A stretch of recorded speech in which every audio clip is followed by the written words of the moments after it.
50 millions de dollars zany zay nomeny reto bailleur de fonds reto zay niarany vory taminay androany tsy izy moa zany fa ny banque mondiale ny français ny AFD agence française pour le développement ary ny allemand à travers la KfW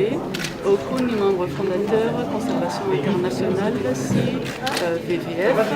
izay nanome anay zany ny 50 millions de dollars zay napetrake any ivelany ary ampiroboroboana ho an'ny valan-javaboary eto Madagasikara. Dia isatoana moa zay dia miara-mivory ohatran'izao ary manao échange sy compte rendu amin'ny état financier anay ho azonareo rehefa avy eo angamba ny rapport annuel sy ny état financier izay audité momba an'io 50 millions de dollars. Tamin'ity taona 2014 ity dia misy valontakory zareo nahazo financement vatsy. Sa tena atao moa zany dia miaro azy ny conservation an'ilay valan-javaboary satria ireo moa zany eto Madagasikara biodiversité izay tsy hita any ivelany zany tsy maintsy arovana eto Madagasikara zay tena financer ny conservation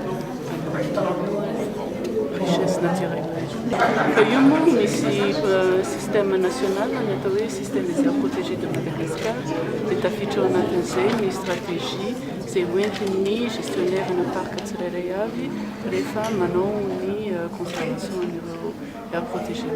Sasany moa zany dia manome alternative an'ireo mponina zay manimba ny ala hoe omena alternative izany ahafahany mikarama amin'ny fomba hafa zay sy mety ao anatin'ny sy manimba azy.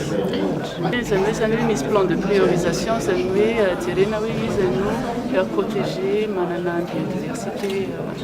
tsara indrindra izy ny tsy ampy vola ary izy no ahay tantana an'ilay vola. Ireo zany critère anankitelo izay jerena hoe ho an'ny